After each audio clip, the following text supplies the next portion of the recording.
Welcome to Sakthi channel. இன்றைக்கி நம்ம ரொம்பவே டேஸ்டான ஈஸியான பூசணிக்காய் அல்வா தான் நம்ம எப்படி செய்யறதுன்னு பார்க்க போகிறோம். இந்த பூசணிக்காவை தோல் சீவிட்டு சின்ன சின்ன பீஸாக கட் பண்ணி எடுத்துக்கலாம். கட் பண்ணி எடுத்துகிட்டு இதை காய் சீவல் வச்சு சின்ன சீவல் இருக்குது பார்த்திங்களா, அதில் வச்சு நம்ம துருவி எடுத்துக்க போகிறோம். நான் துருவி எடுத்துக்கிறேன்.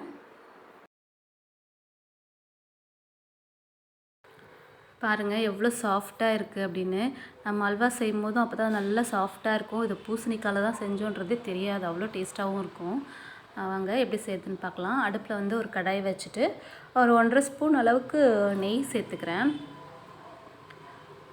ஒரு கைப்பிடி அளவுக்கு முந்திரி போட்டு முந்திரி கொஞ்சம் பொன்னிறமாக ஆகிற வரைக்கும் வறுத்து எடுத்துக்கலாம்.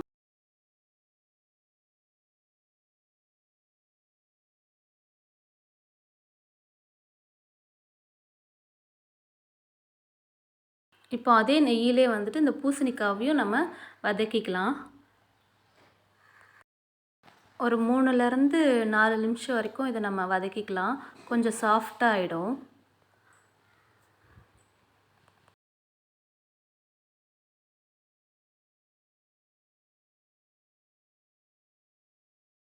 இது இன்னும் கொஞ்சம் சாஃப்டாக ஆகிறதுக்கும் டேஸ்ட்டுக்காகவும் நம்ம ஒரு 1/2லேருந்து ஒரு 3/4 கிளாஸ் அளவுக்கு பால் ஊற்றிக்கலாம். இது காய்ச்சின பால் தான்.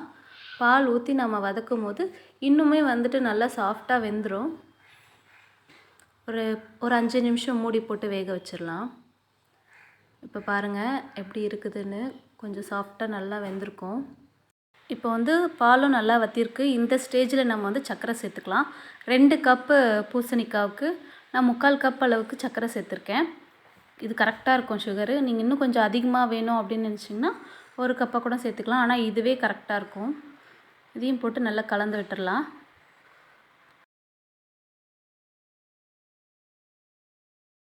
சர்க்கரை கொஞ்சம் கரைஞ்சதும் நம்ம கலர் பவுடர் கொஞ்சம் சேர்த்துக்கலாம். நான் கொஞ்சம் கேசரி பவுடர் சேர்த்துருக்கேன். உங்களுக்கு வேணாம் அப்படின்னா கூட ப்ளைனாக கூட செஞ்சுக்கலாம், அதுவும் நல்லா தான் இருக்கும். அப்பப்போ கொஞ்சம் கலந்து விட்டுகிட்டே இருக்கணும். இடையில இடையில நெய் சேர்த்து கலந்து விடுங்க. அப்போ தான் அந்த சாஃப்டாக அந்த அல்வாவோடைய டேஸ்ட்டு நல்ல பதம் வரும்.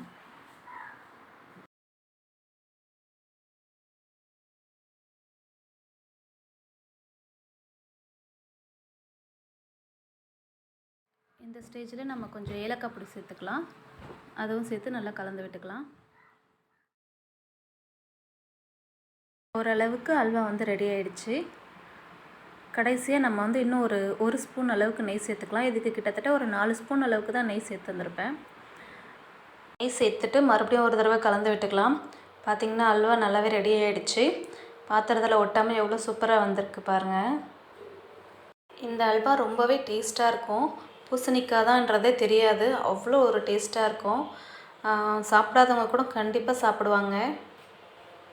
ட்ரை பண்ணி பாருங்கள் ஃப்ரெண்ட்ஸ். கண்டிப்பாக ட்ரை பண்ணி பார்த்துட்டு எப்படி இருக்குது அப்படின்றத நீங்கள் கமெண்ட் பண்ணுங்கள். லாஸ்ட்டாக நம்ம வறுத்து வச்சுருந்த முந்திரியும் சேர்த்து நல்லா கலந்து விட்டுடலாம். அவ்வளோதான், நம்மளோட அல்வா ரெடி ஆகிடுச்சு. நம்மளுடைய சேனலில் இன்னும் நிறைய ரெசிபீஸ் ரொம்பவே ஈஸியாக எப்படி செய்கிறதுன்னு போட்டிருக்கேன்.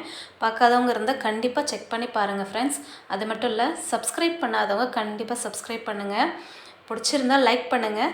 அண்ட் மறக்காமல் உங்களுடைய ரிலேஷன்ஸ் ஃப்ரெண்ட்ஸ் கூட ஷேர் பண்ணுங்கள். Thank you friends.